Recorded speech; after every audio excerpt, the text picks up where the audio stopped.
മർക്കോസ് എഴുതിയ സുവിശേഷം അധ്യായം 16.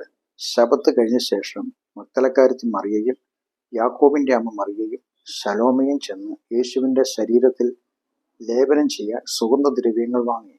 ആഴ്ചയുടെ 1-ാം ദിവസം അതിരാവിലെ സൂര്യൻ ഉദിച്ചപ്പോൾ തന്നെ അവർ കല്ലറയിലേക്ക് ചെന്നു. കല്ലറയുടെ കവാടത്തിലെ വലിയ കല്ല് നമുക്ക് വേണ്ടി ആരാണ് ഉരുട്ടി മാറ്റുക എന്ന് അവർ പരസ്പരം ചോദിക്കുന്നുണ്ടായിരുന്നു. എന്നാൽ അവർ നോക്കിയപ്പോൾ കല്ല് ഉരുട്ടി നീക്കിയിരിക്കുന്നത് കണ്ടു. അത് വലിയൊരു കല്ലായിരുന്നു. കല്ലറയ്ക്കുള്ളിൽ പ്രവേശിച്ചപ്പോൾ വെള്ള വസ്ത്രം ധരിച്ച ഒരു യുവാവ് വലത്തുഭാഗത്തിരിക്കുന്നത് കണ്ട് അവർ പരിഭ്രമിച്ചു. അവൻ അവരോട്, ആശ്ചര്യപ്പെടേണ്ട, ക്രൂശിക്കപ്പെട്ട നസ്രായനായ യേശുവിനെയാണ് നിങ്ങൾ അന്വേഷിക്കുന്നത്. അവിടുന്ന് ഉയർത്തെഴുന്നേറ്റിരിക്കുന്നു. അവിടുന്ന് ഇവിടെ ഇല്ല. നോക്കൂ, ഇതാ അദ്ദേഹത്തെ വെച്ചിരുന്ന സ്ഥലം. നിങ്ങൾ പോയി അവിടുത്തെ ശിഷ്യരോടും പത്രോസിനോടും, നിങ്ങൾക്ക് മുമ്പായി അവിടുന്ന് ഗലീലയിലേക്ക് പോകുന്നു, നിങ്ങളോട് പറഞ്ഞതുപോലെ അവിടെ വച്ച് നിങ്ങൾ കാണും എന്ന് പറയുക. പരിഭ്രമവും വിറയലും ബാധിച്ച് അവർ കല്ലറയിൽ നിന്നും ഇറങ്ങി ഓടി. ഭയന്നു പോയതിനാൽ അവർ ആരോടും ഒന്നും പറഞ്ഞില്ല. ആഴ്ചയുടെ 1-ാം ദിവസം അതിരാവിലെ ഉയർത്തെഴുന്നേറ്റ ശേഷം യേശു മഗ്ദലക്കാരി മറിയയ്ക്ക് ആദ്യം പ്രത്യക്ഷനായി.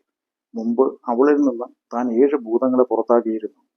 അവൾ ചെന്ന് യേശുവിനോട് കൂടെ ഉണ്ടായിരുന്നവരോട് ഇത് അറിയിച്ചു.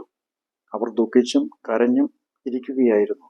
യേശു ജീവിച്ചിരിക്കുന്നെന്നും അവൾ അദ്ദേഹത്തെ കണ്ടു എന്നും കേട്ടപ്പോൾ അവർ വിശ്വസിച്ചില്ല. പിന്നീട് അവരിൽ 2 പേർ ഗ്രാമത്തിലേക്ക് നടന്നു പോകുമ്പോൾ യേശു മറ്റൊരു രൂപത്തിൽ അവർക്ക് പ്രത്യക്ഷനായി. അവർ മടങ്ങിച്ചെന്ന് ശേഷമുള്ളവരെ അറിയിച്ചു. എന്നാൽ അതും അവർ വിശ്വസിച്ചില്ല.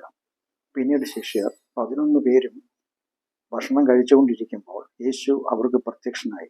താൻ ഉയർത്തെഴുന്നേറ്റതിന് ശേഷം തന്നെ കണ്ടവരുടെ വാക്ക് വിശ്വസിക്കാതിരുന്നതിനാൽ അവരുടെ അവിശ്വാസത്തെയും ഹൃദയകാഠിന്യത്തെയും യേശു ശാസിച്ചു.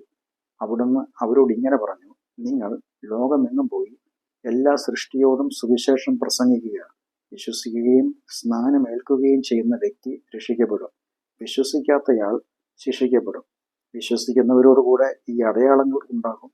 എൻ്റെ നാമത്തിൽ അവർ ഭൂതങ്ങളെ പുറത്താക്കും, പുതുഭാഷകളിൽ സംസാരിക്കും, അവർ സർപ്പങ്ങളെ പിടിച്ചെടുക്കും, മരണകരമായ എന്ത് കുടിച്ചാലും അവർക്ക് ദോഷം വരില്ല, അവർ രോഗികളുടെ മേൽ കൈവയ്ക്കുമ്പോൾ അവർക്ക് സൗഖ്യമുണ്ടാകും എന്ന് പറഞ്ഞു. അവരോട് ഇങ്ങനെ അരുളിച്ചെയ്ത ശേഷം കർത്താവായ യേശു സ്വർഗത്തിലേക്ക് എടുക്കപ്പെട്ടു. ദൈവത്തിന്റെ വലത്തുഭാഗത്തിരുന്നു. ശിഷ്യർ പുറപ്പെട്ട് എല്ലായിടത്തും പ്രസംഗിച്ചു. കർത്താവ് അവരോടുകൂടെ പ്രവർത്തിക്കുകയും അനുബന്ധിതമായ അടയാളങ്ങളിലൂടെ വചനത്തെ സ്ഥിരീകരിക്കുകയും ചെയ്തു.